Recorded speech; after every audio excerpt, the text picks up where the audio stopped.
Баарыңыздарга салам. Дүйнөдө эң чоң делген компаниялардын баарынын өзүнө таандык өзгөчө логотиптери болот. Жана компанияларды дүйнө жүзү ошол белгилери аркылуу тааныйт десек жаңылышпайбыз.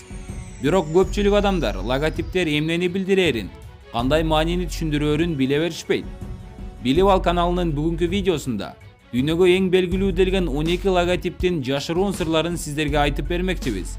Андыктан каналга катталып, видеонун аягына чейин көрүңүздөр жана лайк басууну унутпаңыздар.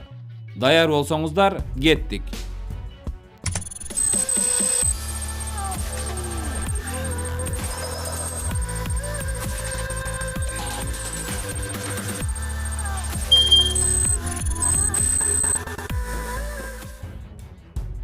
Номер 1. Android. Дүйнөдөгү көпчүлүк адамдар жана бул видеону көрүп жаткан көрүүчүлөрдүн басымдуу бөлүгү Android оперативдик системасындагы телефон колдонушат. Эгер сизде Android колдонсоңуз, анда бул жашыл кичинекей робот кантип пайда болгонун билип алыңыз. Эң алгач дизайнерлердин алдында оңой эсте калуучу роботтун элесин чагылдырган логотип ойлоп табуу тапшырмасы турган. Кызыктуу, бирок өтө көңүл коюлуп жасалган бул белгини жасоодо биз дайыма коомдук дааратканалардын эшиктеринен көрүп жүргөн белгилер жардамга келген. Айтмакчы, бул логотипти Россияда туулган сүрөтчү, дизайнер Ирина Блок деген айым жасаган. Номер 2. Nike.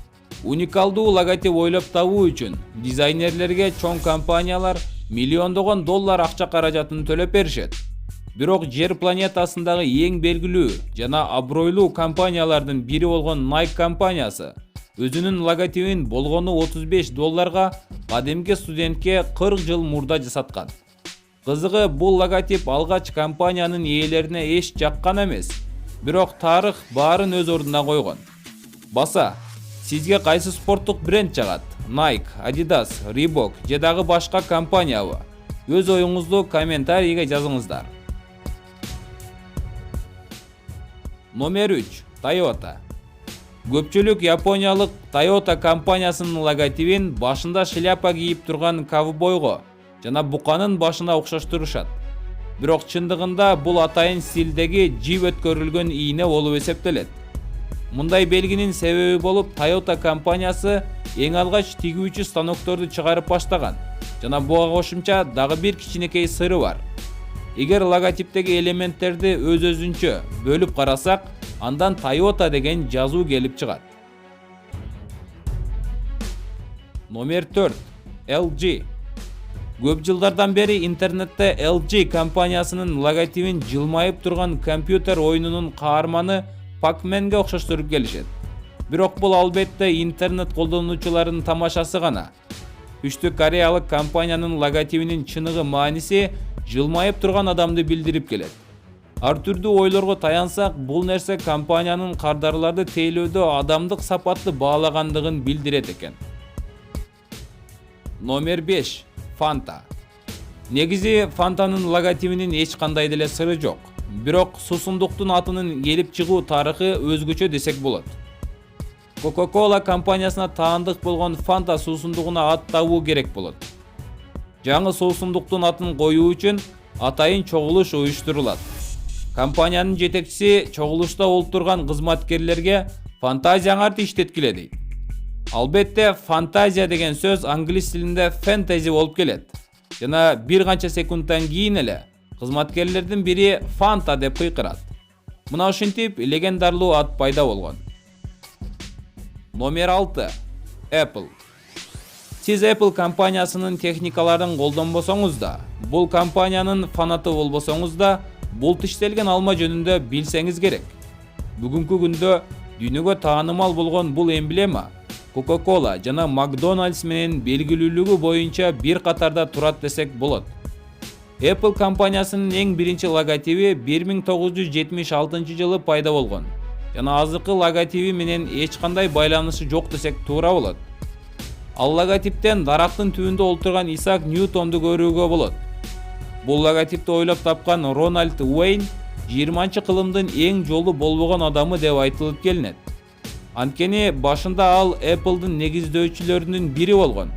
Бирок өзүнө тиешелүү 10% акцияларынын баарын тез эле сатып жиберген.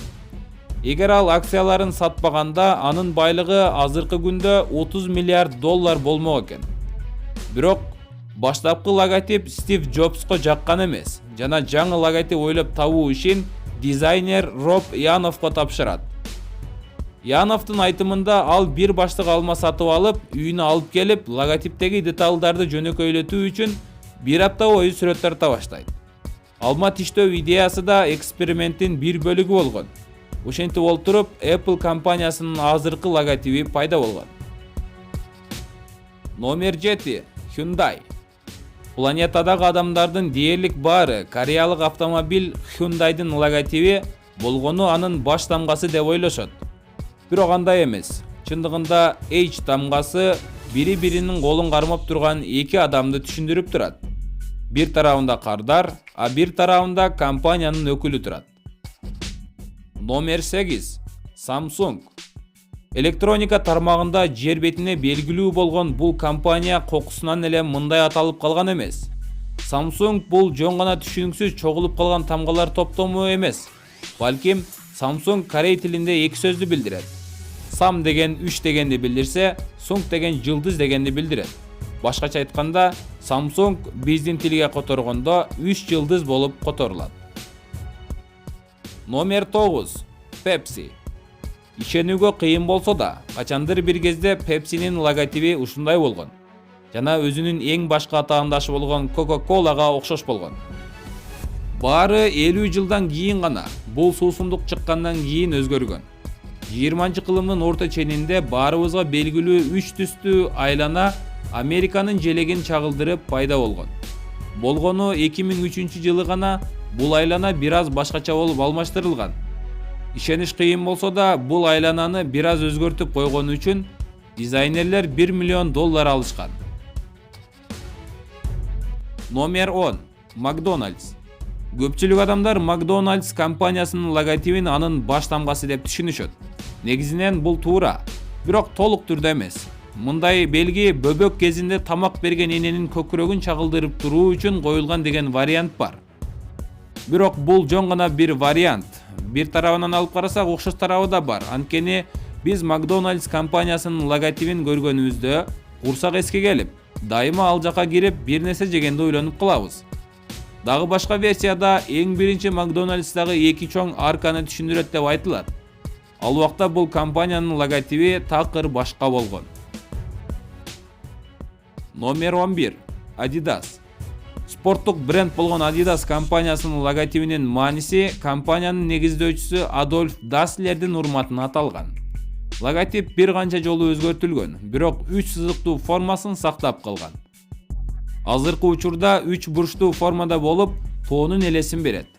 Бул белги бардык спортсмендер спортто акырындык менен бийиктиктерди багындырышы керек деген философияны өз ичине камтыйт. Номер 12. Wikipedia. Эгер сизге тарых, география, биология жана башка сабактардан кандайдыр бир маалымат керек болсо, баарынан мурда сиз Wikipedia сайтын колдонсоңуз керек. Бирок Википедиянын логотиби эмнени билдирет? Видеону көрүп жаткан көрүүчүлөрдүн көпчүлүгү биле бербеши толук мүмкүн.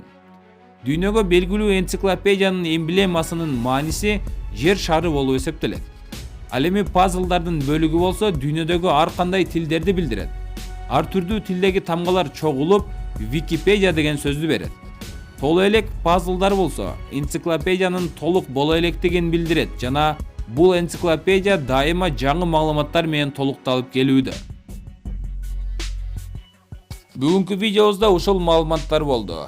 Видеого лайк басып, каналга катталууну унутпаңыздар. Анан да кийинки видеодон кабардар болуу үчүн коңгуроону басып коюңуздар.